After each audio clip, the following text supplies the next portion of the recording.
소연은 고개를 들고 사내 연단 위에 섰다.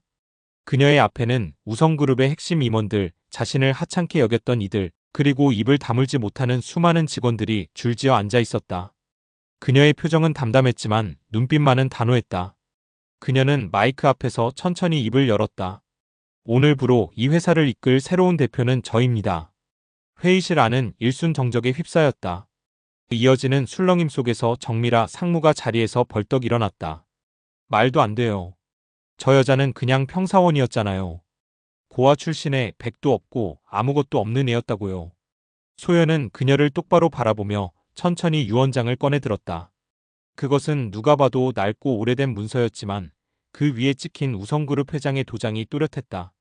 이건 회장님의 친필 유언장입니다. 직원들의 눈이 커졌다.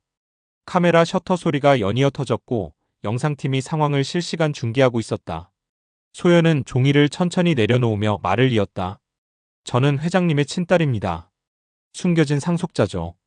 사람들의 얼굴에 놀라움과 충격 그리고 이해할 수 없다는 표정이 교차했다. 정미라는 한 발짝 뒤로 물러나며 몸을 떨었다. 그럴 리가 없어. 어떻게 그럼 그동안. 소연은 시선을 내리깔며 작은 한숨을 쉬었다. 3개월 전까지만 해도 저 자신도 몰랐습니다. 하지만 이제 모든 진실을 마주하게 됐죠. 3개월 전 아무도 몰랐다. 이 여직원이 회장님의 딸이라는 걸. 한 구석에서 묵묵히 일하던 소연의 모습으로 돌아간다. 소연은 책상 앞에 조용히 앉아 서류를 정리하고 있었다. 다른 직원들이 커피를 들고 모여 수군거리는 소리가 들려왔지만 그녀는 들리지 않는 척 집중하려 애썼다. 하지만 그 속삭임은 점점 선명해졌다. 쟤는 진짜 대단하지 않아? 고아라면서 여긴 어떻게 들어온 거야? 백도 없고 학벌도 평범하다던데. 진짜 운 좋은 거지 뭐. 그 정도로는 오래 못 버텨. 그 말에 소연의 손이 살짝 멈췄다. 그러나 곧 아무 일도 없었다는 듯 다시 손을 움직이며 서류를 넘겼다. 정미라 상무가 사무실로 들어오자 분위기가 싸늘하게 가라앉았다. 정미라는 걸음을 멈추고 소연을 향해 차가운 시선을 던졌다. 소연 씨, 회장님 미팅 오늘 있다는 거 알고 있죠? 커피 준비 제대로 해놔요. 이번엔 실수하면 진짜 끝이야. 소연은 고개를 숙이며 조용히 대답했다. 네, 알겠습니다. 그녀는 회의실 쪽으로 향했다. 커피를 준비하며 손이 살짝 떨렸지만 애써 마음을 다잡았다. 회의가 시작되고 그녀는 한쪽 구석에서 조용히 서 있었다. 회장 자리에 앉은 우성그룹의 노 회장은 말없이 직원들의 발표를 들으며 고개를 끄덕였다. 정미라 상무가 발표를 이어가고 중간에 소연이 준비한 자료가 필요했다. 정미라가 짜증 섞인 목소리로 말했다. 소연 씨, 자료 넘겨줘요. 지금요. 소연은 긴장한 손으로 USB를 연결하고 프레젠테이션을 넘겼지만 파일이 열리지 않았다. 순간 사무실이 정적에 휩싸였다. 정미라는 표정을 찌푸리며 자리에서 일어섰다. 이게 뭐예요? 대체 뭐 하자는 거야? 회장님 앞에서 이따위 실수를 해? 소연은 당황해 다시 시도했지만 여전히 파일이 열리지 않았다. 그녀는 입술을 깨물며 고개를 숙였다. 정미라는 더 이상 참지 못하겠다는 듯 말하며 쏘아붙였다. 진짜 기본도 안 된 애를 왜 회의에 앉혀놓은 거야? 커피 심부름도 제대로 못하는 애를 뭘 믿고. 사장은 냉정한 목소리로 덧붙였다. 인사정책이 공정해야 한다지만 이건 선을 넘은 거 아닌가요? 이런 실수가 반복되면 문제 있는 겁니다. 그 말에 소연은 더 이상 아무 말도 할 수 없었다. 그녀는 조용히 노트북을 닫고 회의실에서 나왔다. 복도를 걸으며 눈가가 뜨거워졌지만 고개를 들어 이를 악물었다. 괜찮아. 울지 마. 내가 선택한 길이야. 반드시 버텨내야 해. 그녀는 그렇게 마음을 다잡으며 사무실로 돌아갔다. 하지만 뒤따라오는 수군거림과 조롱은 여전히 그녀의 귀에 생생하게 들렸다. 봤어? 완전 쪽팔리더라. 저러고도 어떻게 계속 다녀? 소연은 묵묵히 자리로 돌아와 앉았다. 그리고 다시 서류를 펼쳤다. 아무 일도 없었다는 듯, 아니, 오히려 더 단단해진 얼굴로. 이제 그녀는 더 이상 물러서지 않을 작정이었다. 그날 저녁 소연은 작은 원룸방에 앉아 홀로 컵라면을 먹고 있었다. 형광등 불빛이 깜빡였고 그녀의 그림자가 벽에 길게 드리워졌다. 식은 국물을 한 입 떠먹던 그녀는 문득 서랍장 깊숙이 넣어두었던 작은 상자를 꺼냈다. 그 안에는 낡은 사진 한 장과 오래된 종이편지 몇 장이 있었다. 사진 속에는 젊은 남성과 갓난아기였던 자신이 함께 있었다. 사진 뒤에는 소연 사랑한다 장우성이라는 글씨가 적혀 있었다. 장우성. 어디서 들어본 이름이었다. 그녀는 뭔가에 이끌리듯 핸드폰을 켜고 검색을 했다. 화면에 뜬 이름, 바로 지금의 우성그룹 회장이었다. 심장이 조여오는 듯했다. 말도 안 되는 우연이라 생각했지만 그 사진 속 남자의 얼굴은 분명히 회장이 맞았다. 그녀는 손으로 입을 막고 사진을 다시 들여다보았다. 그날 밤 잠을 이룰 수 없었던 소연은 다음 날 퇴근 후 오랜만에 보육원을 찾아갔다. 낡은 간판이 걸린 그곳엔 그녀의 유년 시절이 담겨 있었다. 원장은 소연을 반갑게 맞았다. 노년의 그녀는 소연의 손을 꼭 잡으며 안으로 이끌었다.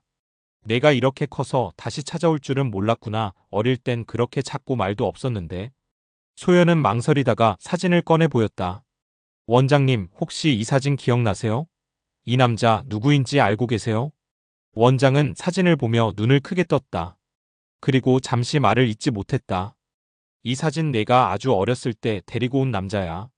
이름이 장우성이라고 했지. 소연은 숨을 삼켰다. 그 사람이 저를 이곳에 맡겼나요? 원장은 조용히 고개를 끄덕였다. 사정이 복잡해 보였어.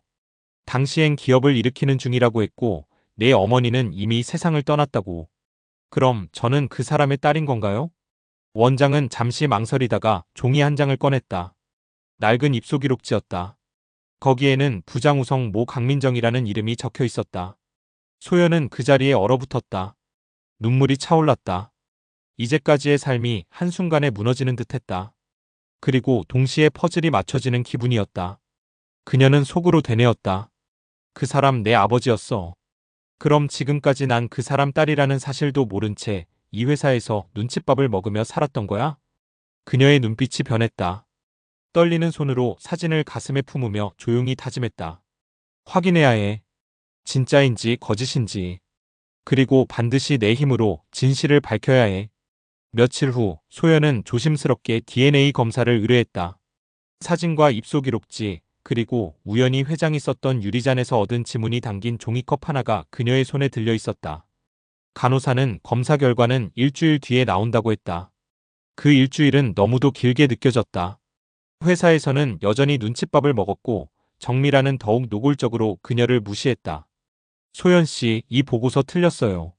도대체 뭘 한 거예요? 아직도 실수를 반복해요? 혹시 우리 회사랑 안 맞는 거 아니에요? 소연은 고개를 숙이고 사과했지만 예전처럼 위축되지 않았다. 이제 그녀는 마음속 깊이 하나의 확신을 품고 있었다. 자신이 누구인지 알아낸다면 이 상황도 끝이 날 것이라는. 그리고 마침내 결과가 나왔다. 하얀 봉투를 열기 전 그녀는 몇 번이고 숨을 골랐다. 그리고 마지막으로 입술을 꼭 다문 채 봉투를 열었다. 결과지에는 분명하게 적혀 있었다. 부장우성 일치율 99.98%. 소연은 손으로 입을 가렸다. 눈물이 뚝뚝 떨어졌다. 너무도 긴 시간이 걸렸다. 자신이 누구인지 왜 이렇게 버려졌는지 이제야 비로소 알 수 있었다. 다음 날 그녀는 회장이 입원 중인 병원을 찾았다. 보안이 삼엄했지만 그녀는 정중하게 간호사에게 부탁했다. 회장님께 꼭 드릴 말씀이 있다고. 회장은 병상에 누워 조용히 창밖을 바라보고 있었다. 세월의 흔적이 가득한 그의 얼굴엔 복잡한 감정이 엿보였다. 소연이 들어서자 그는 고개를 돌렸다. 소연은 조심스럽게 걸음을 옮겨 그의 침대 곁으로 다가갔다. 그리고 작게 말했다. 이 사진 혹시 기억나세요? 그녀가 건넨 사진을 회장은 눈을 크게 뜨고 바라보았다. 떨리는 손으로 사진을 받자마자 그의 눈가가 붉어졌다. 이건 민정이 그리고 이 아기는 설마. 소연은 고개를 끄덕이며 말했다. 맞아요. 저예요. 저는 당신의 딸이에요. 회장은 말을 잇지 못하고 사진만 바라보다가 이내 손으로 자신의 얼굴을 가렸다. 그리고 입을 떼었다. 내가 그토록 찾던 아이였구나. 내 딸 내 소연이. 그는 천천히 손을 뻗어 소연의 손을 잡았다. 그 순간 둘의 눈에서는 뜨거운 눈물이 흘러내렸다. 소연은 겨우 입을 열었다. 왜 저를 보육원에 맡긴 거예요? 단 한 번도 찾아오지 않았잖아요. 회장은 고개를 숙이며 흐느꼈다. 그땐 회사가 무너질 위기였고 너를 지킬 자신이 없었다. 너까지 잃을까봐 무서웠어. 그래서 그렇게라도 지키고 싶었다. 소연은 한참을 침묵하다가 담담히 말했다. 이제라도 알게 돼서 다행이에요. 하지만 저는 그냥 그 사실을 확인하고 싶었을 뿐이에요. 그녀는 조용히 일어나려 했다. 하지만 회장은 그녀의 손을 다시 붙잡았다. 잠깐만. 내가 원하지 않는다면 강요하진 않겠지만 기회가 된다면 우리 다시 가족이 되어줄 수 있을까? 소연은 회장의 눈을 바라보며 잠시 침묵했다. 그리고 아주 천천히 고개를 끄덕였다. 시간이 조금 필요해요. 그동안 너무 많은 걸 잃었으니까요. 회장은 고개를 끄덕이며 입꼬리를 올렸다. 그래, 기다릴게. 아빠로서 내 곁에 있고 싶구나. 소연은 병실을 나서며 하늘을 올려다보았다. 어릴 적 늘 그리워했던, 그러나 한 번도 본 적 없던 아버지라는 존재. 그 단어가 이제 그녀의 삶에 다시 스며들기 시작하고 있었다. 며칠 뒤 우성그룹 사내 전체 공지에 한 줄의 메일이 올라왔다. 금일 오후 2시 회장 특별 담화 예정 전 임직원 필참. 직원들은 술렁이기 시작했다. 회장이 직접 모습을 드러내는 일은 흔치 않았고 최근 건강이 안 좋다는 말까지 돌고 있었기 때문이다.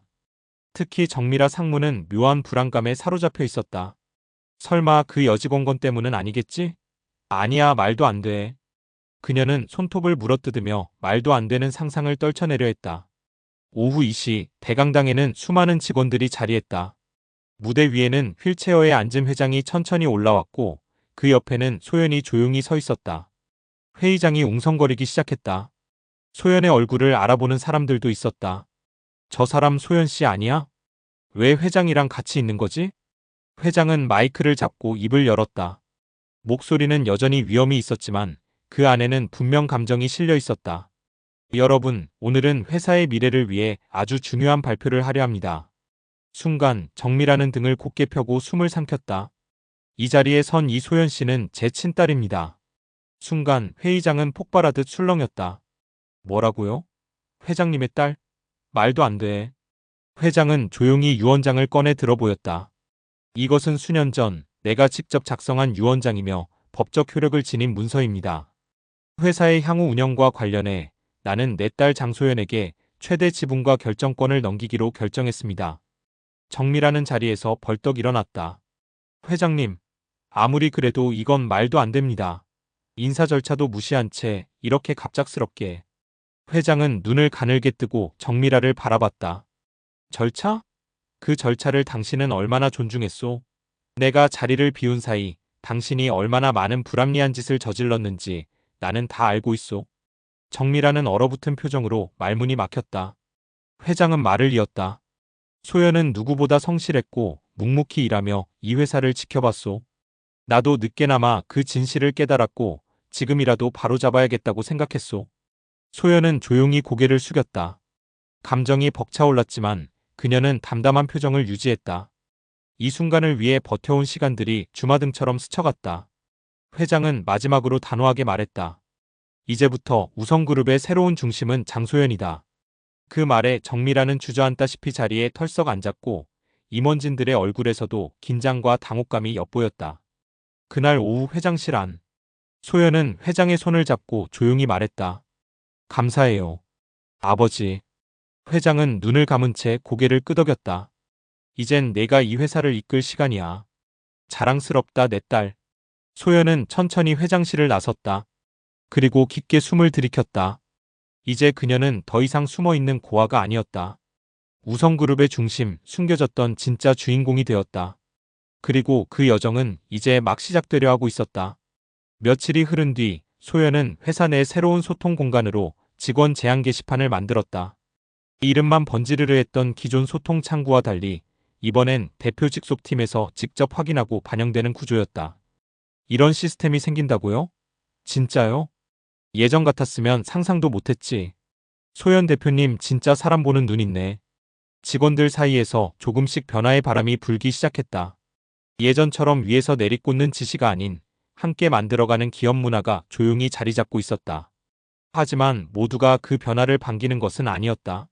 이사회 일부 인사들과 기득권 중심 임원들은 여전히 소연의 변화를 못마땅하게 여겼다.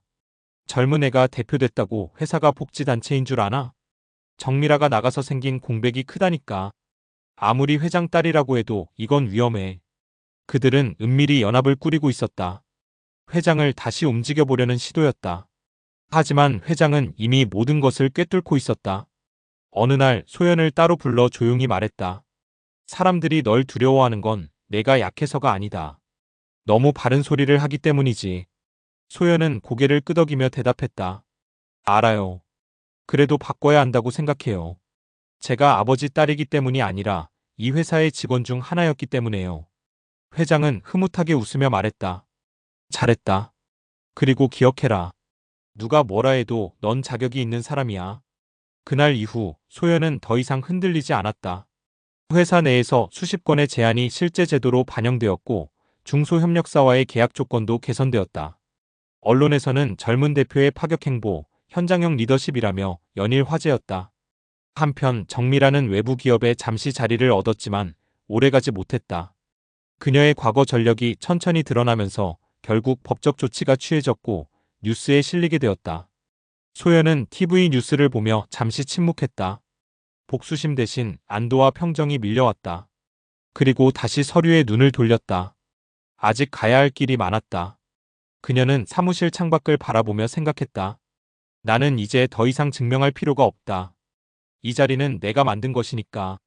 조용히 그러나 단단하게 그녀는 다시 펜을 들었다. 다음은 직원들을 위한 장학기금 조성안이었다. 세상은 그녀를 버렸지만 그녀는 세상을 선택했다. 그렇게 소연의 진짜 이야기는 계속되고 있었다. 지금 당신의 곁에도 그런 이야기가 있을지 모릅니다. 세상 속 한 조각 이야기에서는 당신의 마음을 두드릴 또 다른 이야기로 다시 찾아오겠습니다. 영상이 마음에 드셨다면 구독과 좋아요 잊지 말아주세요. 한 사람의 인생을 바꾼 이야기가 이제 당신의 하루의 따뜻한 조각이 되길 바랍니다.